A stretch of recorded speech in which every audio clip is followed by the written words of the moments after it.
네, 여러분 반갑습니다. 밤새 좋은 꿈 꾸셨습니까? 겨울이 가까워지니까 날씨가 새벽에 그냥 칼바람이 붑니다. 예, 여러분 환절기에 감기는 안 걸리셨죠? 예, 환절기 건강 유념하시고 3분기 실적이 뭐 국내뿐만이 아니고 뭐 미국이나 유럽에서 발표가 되면서 실적이 좋은 종목들이 가는 그런 장세가 왔습니다. 특히 이제 그동안 많이 올랐던 뭐 자동차 관련주들 요새 이제 보시면 아시겠지만 조정이 많죠. 미국이나 독일에서도 세계 경제가 이렇게 좋지 않다 보니까 소비자들이 심리가 유축이 되면서 자동차를 많이 안 사는 그런 경향이 있는데 단기적으로는 많이 조정을 할 수도 있습니다. 그러니까 실적 위주의 장이 없긴 했는데 여러분들 너무 단기적으로 고점을 찍은 종목들에서는 좀 벗어나고 아직 실적이 좋은데도 불구하고 저평가된 종목들이 많죠. 그런 종목들을 여러분 좋은 생각으로 매수할 수 있는 그런 기회 삼으셨으면 좋겠습니다. 오늘 88TV에서 8시 30분부터 1시간 동안 여러분들에게 시황과 또 좋은 종목 추천드리니까 여러분 또 잘 참석하셔서 여러분들에게 좋은 기회 잘 받으시기 바랍니다. 자, 10월 26일 벌써 주말이네요. 금요일 주식 시황 시작하도록 하겠습니다. 자, 먼저 국내 증시부터 확인하겠습니다. 코스피가 요새 개인 큰손들이 엄청나게 매집을 하고 있습니다. 개인과 연기금의 힘에 놀라워라 하고 깜짝 놀랐네요. 코스피 지수가 전거래 대비 10.54포인트 상승하면서 1924.50으로 마감을 했습니다. 꾸준히 개인 큰손들이 매집을 하고 있는데 이날도 675억 매수를 보였고요. 반면 기관은 741억, 외국인은 31억 매도 우위를 보였습니다. 국가 지자체가 그동안 많이 매수를 했다가 이날 3,093억 정도 매도를 보였고요. 그 기관의 매도세에도 불구하고 연기금은 무려 1,028억 매수 우위를 보였습니다. 이날 또 재밌는 일이 있었죠. 원달러, 우리 원화가 강세를 보이면서 1,100원을 깨고 이날 1,098.20달러, 20원으로 마감을 했습니다. 그래서 이게 우리 원화 강세를 하면 외국인들이 매도를 하고 돈을 챙겨가죠. 근데 제가 보기에 빠져나가는 게 아니고 단기 원화 강세에 대한 매도를 보이면서 외국인이 다시 이제 그 매수 여력세로 돈을 갖고 있는 겁니다. 그래서 너무 이쪽에 대해서는 걱정을 안 하셔도 될 것 같습니다. 프로그램은 차익 거래가 2239억 매도를 보였고요. 비차익 거래가 824억 매도를 보이면서 총 3063억 매도 우위를 나타냈습니다. 업종별로 뭐 대부분의 종목이 조정을 보였죠. 내수주들이 그동안 급등을 했었는데 어저께는 조금 조정을 했습니다. 음식료와 의약품, 유통업이 약세로 전환을 했는데 하지만 내수 관련주 중에서 통신업은 1%가량 상승을 했습니다. 전기전자가 1.45%, 운송 장비도 2.9% 반등에 성공을 했습니다. 시가총액 상위 종목군에서는 혼조세가 두드러졌는데요. 삼성전자가 그동안 많이 조정을 한 덕분에 이날 1.6% 상승 반전했고요. 현대차가 실적 발표 이후에 3.9% 상승 마감을 했습니다. 기아차도 5.7%, 현대모비스도 2.6% 상승을 했습니다. 한국전력과 SK이노베이션, LG화학 등이 요 근래 좀 셌었는데 어저께는 약세를 보였고요. 여러분 잘 아시는 뭐 농심이 발암물질 논란으로 약세를 보였는데 뭐 아시겠지만은 뭐 항상 악재가 올 때 너무 급하게 들어가지 말고 좀 기다리고 있다가 많이 조정이 오면 여러분들 저가에 매수할 수 있는 그런 기회인 것 같습니다. 이날 4.8% 조정을 보였습니다. 자, 코스피는 상한가 6개 종목을 포함해서 345개 종목이 상승을, 하한가 4개 종목을 포함해서 576개 종목이 조정을, 67개 종목은 보합으로 마감을 했습니다. 자, 다음은 코스닥입니다. 그동안에 급등을 보였던 카지노와 엔터테인먼트 관련주들이 좀 조정하는 하루였습니다. 코스닥이 전일 대비 6.1포인트 조정하면서 518.25로 마감을 했습니다. 이날 개인은 꾸준히 요새 개인 큰 손들이 거의 시장을 장악하고 있는데요. 428억 매수를 보였고요. 반면 기관은 61억, 외국인은 429억 매도 우위를 보였습니다. 기관이 매도를 보임에도 불구하고 연기금은 95억, 기타 법인은 55억 정도 매수를 보였습니다. 자, 프로그램 매매는 비차익 거래 위주로 22억 정도 매도 우위를 보였습니다. 대부분의 업종이 조정을 보였죠. 특히 이제 말씀드린 대로 오락문화가 5.1% 급락을 보였고요. 디지털 컨텐츠, 컴퓨터 서비스, 출판 매체 복제, 의료 정밀 기기가 2% 조정을 나타냈습니다. 반면 비금속이 2.3%, 일반 전기전자가 1.2% 상승을 보였고요. 섬유 의료와 소프트웨어, 건설, 운송이 강보합을 나타냈습니다. 시가총액 상위 종목들도 조정을 많이 보였죠. 특히 그동안 급등했던 말씀드린 파라다이스와 SM 등 카지노와 엔터테인먼트를 대표하는 종목들이 한 7%가량 조정을 보였고요. 시젠이 4.5%, 포스코 ICT와 GS 홈쇼핑이 3%가량 조정을 나타냈습니다. 반면 서울반도체가 3.5% 상승을 했고요. 동서와 젠백스가 강보합을 나타냈습니다. 특이한 사항이 있는 종목이 있습니다. 이 종목 매수하라는 얘기가 아니고 좀 조심하라는 얘기인데, 주성 엔지니어링이 전일 장 마감 후에 300억 규모 주주 배정 유상증자 하겠다는 소식에 하한가를 마감을 했습니다. 이날 코스닥 업체 중에서 상한가 6개 종목을 포함해서 345개 종목이 상승을, 하한가 4개 종목 포함해서 576개 종목이 조정을, 67개 종목은 보합으로 마감을 했습니다.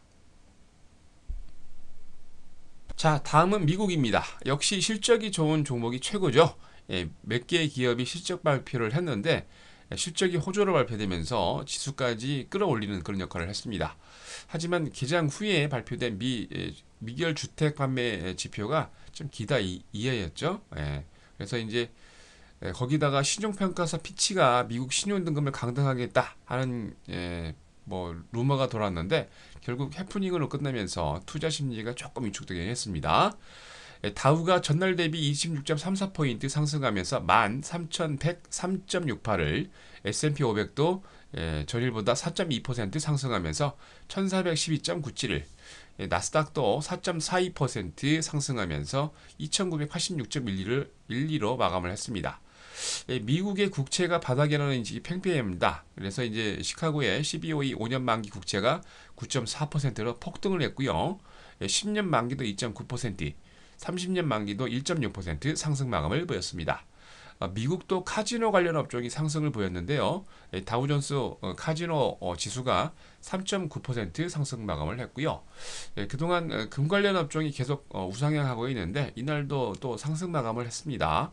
아멕스 금광업체 지수가 2.9%, 필라델피아 금광업체 지수도 2.9%, 필라델피아 금은지수가 1.7%, 시카고의 CBOE 금지수도 2.4% 상승 마감을 보였습니다.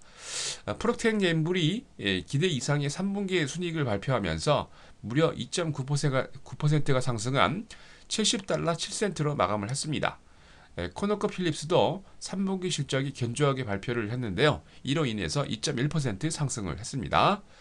미국을 대표하는 제약사죠. 파이자가 1.1% 상승을 보였고요. 정유업체 쉐브론 텍사코도 1.1%, 엑슨모빌도 0.6% 반등에 성공했습니다. 미국의 3위 이동통신업체 스프링 넥스텔이 예상보다 저조한 실적으로 1.7% 조정을 보였고요. 베스트바이도 3분기 실적 악화로 10%가 넘는 급락을 보였습니다. 이날 애플은 1.1%, 아마존닷컴은 2.4% 조정을 보였는데 장 마감 후에 뭐 실적 발표 예정이라고 그러는데 글쎄요 어떻게 될까요? 자, 미국은 이날 뉴욕 상하거래소에서 서부 텍사스 준유료가 99센트 내린 배럴당 85달러 33센트로 마감을 보였습니다. 런던 IC 선물시장에서 북해산 브렌트유가 46센트 내린 배럴당 108달러 63센트를 기록을 했고요.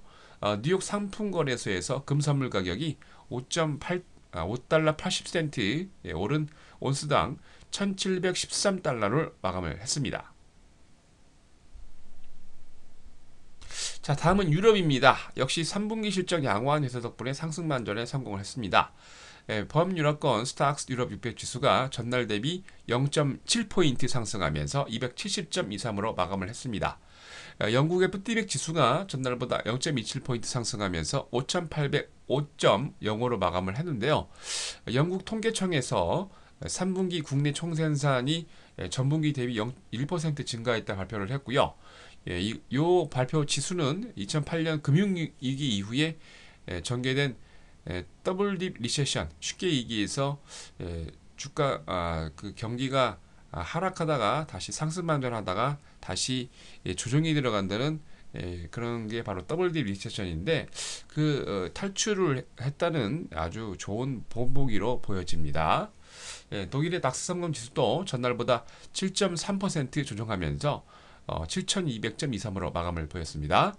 프랑스 객사공 지수는 전일보다 14.96포인트, 프랑스만 조정을 했죠. 3,111.53으로 마감을 했습니다.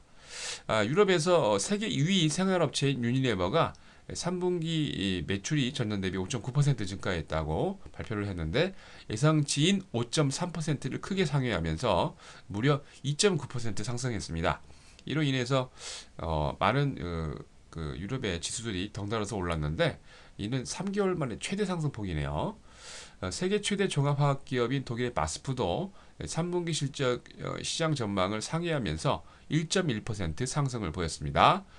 독일의 자동차 업체 다임러가 2013년 실적 전망치 하향 조정을 하면서 2.7% 조정을 보였는데요. 유럽의 자동차 제조업체 연합인 ACA가 다임러가 유럽 시장 신차 등록이 6.9% 감소했다는 발표를 또 보였습니다.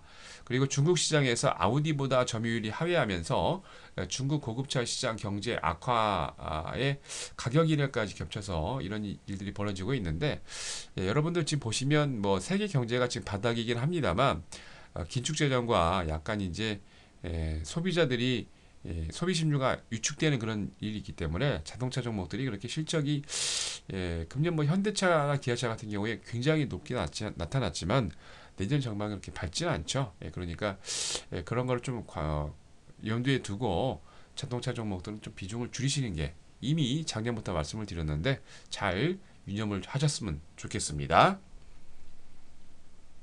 자, 다음은 금일 국외 증시 일정입니다. 먼저 미국입니다. 3분기 실적 GDP 연관화 발표 있고요. 3분기 개인 소비 지출과 10월 미시건대 소비 심리 평가 지수 발표 예정에 있습니다. 다음 일본입니다. 9월 소비자 물가 지수 발표 있고요. 국내는 금일 10월 소비자 기대 지수와 3분기 실질 GDP 발표 예정에 있습니다. 잘 확인하시기 바랍니다. 자, 다음은 금일 국내 증시 일정입니다. 코스피의 대은 해운이 이사선임권으로 코스닥의 코닉글로리가 합병계획 승인권, 코스닥의 대우 PNC가 동방금속공업 주식회사와 합병 승인권으로 코스닥의 SN테크가 정관 일부 변경과 이사선임권, 코스닥의 코아크로스가 정관 변경과 이사선임권, 코스닥의 위다스가 정관 변경 이사선임권, 코스닥의 현대디지털텍이 정관 변경 이사선임 감사선임권으로 이날 주주총회에 있습니다. 코스피의 롯데손해보험이 주주 배정 후에 실권주 일반 공모 있고요. 코스피 범용 건영이 금일 감자 있습니다. 94%가량 비율로 1,800만 주가 100만 주로 감자됩니다. 코스닥의 한국트로닉스가 한국컴퓨터로 상호 변경을 하고요. 코스닥의 IDN이 주식회사 스피드 다이얼로 회사가 합병 결정을 합니다. 잘 참고하시기 바랍니다. 네, 지금 보고 계신 화면 여러분이 잘 아시는 88TV죠. 매번 여러분들에게 좋은 변곡점 기회를 말씀드리면서 현금을 마련해 드렸고 좋은 정보 추천드리면서 여러분 많은 도움 받으셨죠? 오늘입니다. 10월 26일 오늘 8시 반부터 1시간 동안 좋은 시황과 함께 또 좋은 종목 추천드립니다. 다시 또 상한가 급등을 시작하는 종목들이 막 쏟아지고 있습니다. 이런 때 여러분들 잘 참조하셔가지고 여러분들에게 좋은 기회 삼으셨으면 좋겠습니다. 자, 이상으로 10월 26일 주식 시황 마치도록 하겠습니다.